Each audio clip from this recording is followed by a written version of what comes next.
우리 하나님의 말씀 같이 보겠습니다. 구약 성경 시편 23편 1절로 6절 말씀입니다. 시편 23편 1절로 6절 말씀을 우리 한 절씩 교독하겠습니다. 여호와는 나의 목자시니 내게 부족함이 없으리로다.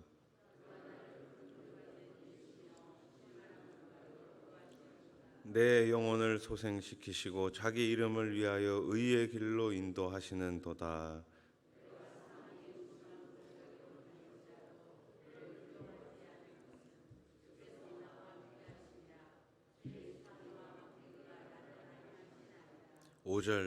주께서 내 원수의 목전에서 내게 상을 차려주시고 기름을 내 머리에 부으셨으니 내 잔이 넘치나이다. 내 평생의 선하심과 인자하심이 반드시 나를 따르리니 내가 여호와의 집에 영원히 살리로다. 아멘. 할렐루야. 우리 옆에 계신 분들과 인사하겠습니다. 여호와의 집에 영원히 삽시다. 오늘 새벽에도 여호와의 집에 나오신 여러분들 가정 가운데 또 기도 가운데 큰 응답이 있을 줄로 믿습니다. 오늘부터 이제 우리 계속 시편 말씀을 당분간 좀 볼 텐데요.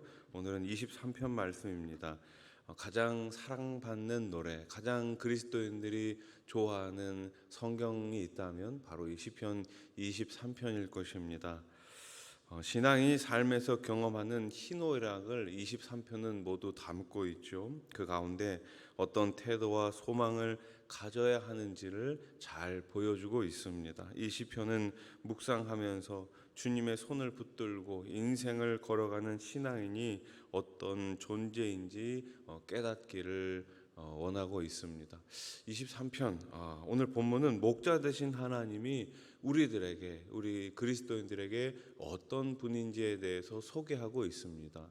크게 세 가지가 있는데요. 첫 번째, 우리 목자 되신 하나님은 우리를 지켜주십니다. 시편 23편은 다윗이 양의 입장에서 목자이신 하나님을 찬양하고 있습니다. 특히 목자는 왕을 비유하는 표현으로 자주 사용됩니다. 그런데 시인은 우리 목자라고 표현하지 않고 어떤 목자라고 표현합니까? 나의 목자라고 표현합니다. 하나님을 자신에게 매우 친밀한 분으로 노래하고 있습니다. 하나님과 나하고 그만큼 가깝다라는 것이죠. 1절 말씀을 다시 보세요. 여호와는 나의 목자시니 내게 부족함이 없으리로다. 아멘. 그러니까 목자 되신 하나님과 나하고의 관계를 아주 친밀하게 묘사하면서 그 목자 되신 여호와, 그분이 있기 때문에 나는 아무런 부족함이 없습니다. 이렇게 노래합니다. 이처럼 왕이시지만 친밀하게 다가오시는 하나님은 푸른 풀밭과 잔잔한 물가를 베푸시기에 그분을 따르는 양은 아무런 부족함이 없는 것이죠. 또한 죄를 범해 죽음의 길로 접어들었다 하더라도 회개하게 하시고 소생시키시고 말씀을 통해 의로운 길을 알려주셔서 하나님의 이름을 노래하며 기뻐하게 하십니다. 3절 말씀, 내 영혼을 소생시키시고 자기 이름을 위하여 의의 길로 인도하시는도다. 아멘. 시인은 이처럼 하나님이 우리의 육신적 필요와 영적인 필요를 모두 채우시며 또 그분을 섬기는 방법을 알려주시는 분이라고 노래합니다. 따라서 우리가 이 세상에서 진정한 안식과 풍요를 누리며 가치 있는 삶을 살기 위해서는 하나님과 맺은 이 친밀한 관계 안에서 떠나지 말아야 하는 것이죠. 관계 안에 있을 때, 주님 안에 있을 때 우리는 매일 풍요롭고 기쁘고 즐겁게 살아갈 수가 있습니다. 그분이 바로 어떤 분이라고요? 우리를 지키시는 분이십니다. 두 번째, 목자 되신 하나님은 어떤 분이십니까? 우리와 함께 하십니다. 시편 23편의 절정은 4절 말씀이에요. 우리 4절 말씀 한 번 더 같이 읽어보겠습니다. 시작. 내가 사망의 음침한 골짜기로 다닐지라도 해를 두려워하지 않을 것은 주께서 나와 함께 하심이라. 주의 지팡이와 막대기가 나를 안위하시나이다. 아멘. 여러분, 사망의 음침한 골짜기, 힘들고 어려운 그 고난의 길을 갈지라도 우리 주님은 그곳 가운데서도 함께 하시는 줄로 믿으시기 바랍니다. 그래서 오늘 이 다윗은 뭐라고 고백합니까? 여호와는 나와 함께 하십니다. 이렇게 고백하고 있는 거예요. 시인이 이 노래를 통해 고백하는 메시지가 바로 이 한 절에 축약되어 있습니다. 우리는 평소에 하나님의 공급하심과 보호하심을 누리며 살아가지만 그럼에도 불구하고 성도에게도 여전히 뭐가 남아 있어요? 피할 수 없는 고통이 남아 있습니다. 예수님을 잘 믿어도 신앙을 가지고 믿음을 잘 지킨다고 할지라도 우리 가운데 원치 않는 질병이 찾아올 수도 있습니다. 원치 않는 사고가 찾아올 수도 있습니다. 그러나 그때 우리가 기억해야 되는 것은 그럼에도 불구하고 여전히 우리 하나님이 나와 함께 하신다는 것입니다. 아무리 좋은 환경에서 태어나고 아무리 운이 좋은 사람이라고 해도 삶에서 고통을 피할 수는 없지요. 그리고 많은 사람이 다윗과 같이 사망의 음침한 골짜기를 경험합니다. 그런데 바로 여기서 신앙인과 비신앙인이 구분이 됩니다. 고난이 있을 때, 고통이 있을 때 성도와 성도가 아닌 사람이 나뉘게 되는 것입니다. 성도는 아무리 힘든 일을 겪는다 하더라도 두려워하지 않을 수 있는데 그 이유는 주님이 그분의 지팡이와 막대기로 나를 지키시며 나와 늘 함께함을 믿기 때문입니다. 하나님의 공급하심을 누리는 비결도 마찬가지로 고통 가운데 두려워하지 않는 비결 역시 하나님과의 친밀한 관계입니다.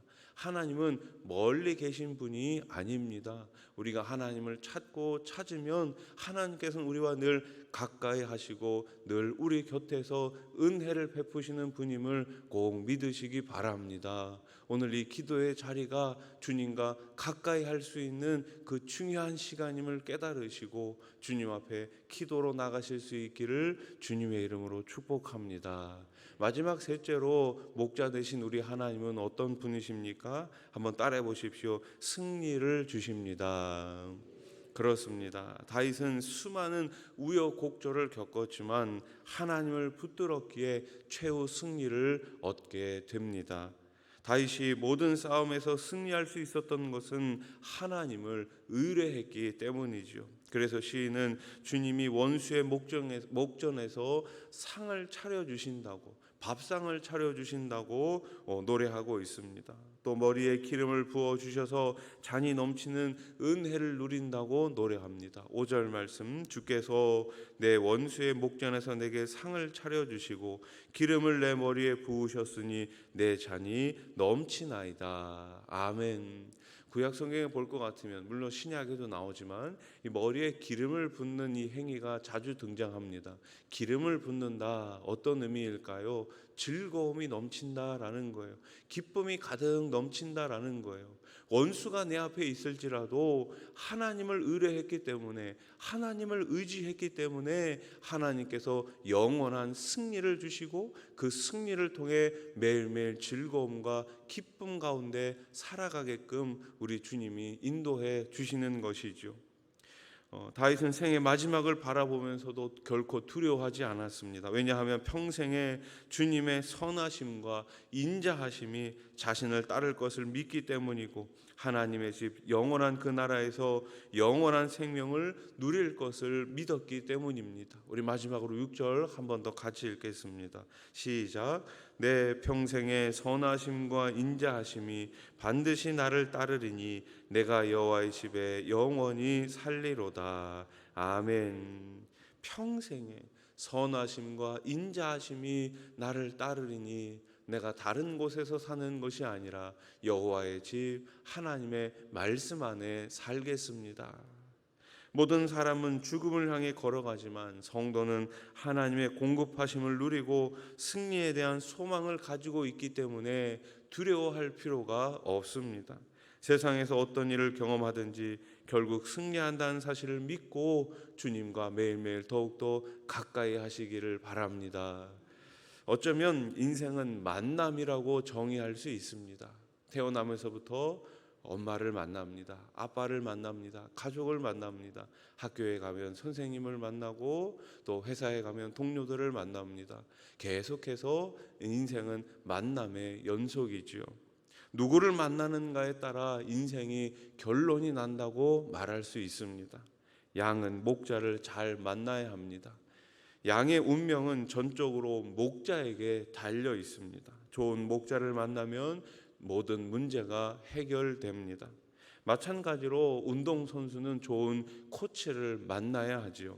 어느 영역에서든 마찬가지입니다. 그런데 우리 주님은 단순한 코치나 목자 이상입니다. 주님은 우리를 생명으로 이끄시는 목자입니다. 우리를 돌보시고 인도하시고 보호하시고 공급하십니다. 무엇보다 그분은 우리를 위해 자신의 목숨을 친히 버리셨습니다. 자신의 생명을 나를 위해 모두 다 아낌없이 주셨습니다. 그분께만 의와 생명, 쉼과 평안이 있습니다. 그분이 위로와 긍휼을 베풀어 주십니다. 세상에서 거짓 목자의 음성에 현혹되지 마시고 오늘도 참된 목자 되신 우리 주님만 따라가시는 성도님들 되시기를 주님의 이름으로 축원합니다. 축원합니다. 기도드리겠습니다. 1,000번째 헌금. 여호와를 기뻐하라. 그가 내 마음의 소원을 내게 이루어 주시리로다. 아멘. 좋으신 하나님 아버지 감사합니다. 우리와 함께 하시는 주님, 그 주님 앞에 오늘도 기도 제목을 가지고 나왔습니다. 우리 하나님, 우리의 목자가 되어 주십니다. 우리의 생명을 살리기 위해서 자신의 모든 것을 다 쏟으시고 다 주신 주님 앞에 이 시간 두 손 들어 기도하는 모든 기도의 제목과 간구를 우리 주님 응답해 주시옵소서. 최후 승리를 얻기까지 우리 하나님만 바라보며 묵묵히 신앙생활 해 나갈 수 있는 믿음의 사람들 다 되게 해 주시옵소서. 오늘 새벽에 귀한 1,000번째 예물을 주님 앞에 올려드립니다. 마음의 소원을 이루어 주시옵소서. 마음의 소원을 우리 권사님과 그 가정 가운데 후손들 가운데 풍성히 허락해 주시옵소서. 오늘 새벽에도 아픈 몸을 이끌고 주의 전에 나온 주의 백성들이 있습니다. 이 시간 어루만져 주시옵소서. 치유하여 주시옵소서. 몸의 질병도 치유하여 주시고 마음의 상처도 치유하여 주시고 삶의 어려움도 우리 하나님 온전히 책임져 주시옵소서. 하나님 아버지, 이제 여름 성경학교 수련회를 얼마 남겨두지 않고 있습니다. 우리 주님께서 우리 사랑하는 선생님들 또 우리 모든 주일학교 자녀들 이번 성경학교와 수련을 통해서 우리 하나님을 꼭 만나게 하시고 믿음 가운데 신앙생활에 나갈 수 있는 우리 자녀들, 비전을 가지고 주님 앞에 힘있게 나아갈 수 있는 우리 자녀들이 되게 해 주시옵소서. 우리 세워주신 많은 일꾼들이 있습니다. 우리 장로님들, 권사님들, 안수집사님들, 남녀 서리 집사님들, 또 찬양으로, 셀리더로, 교사로, 방송으로, 차량으로, 주차로 섬기시는 모든 일꾼들에게 늘 성령의 충만한 은사를 부어 주셔서 우리 교회가 주님 다시 오실 때까지 모이는 교회로, 흩어지는 공동체로 사명을 잘 감당케 해 주시옵소서. 예수님의 이름으로 기도하옵나이다. 아멘.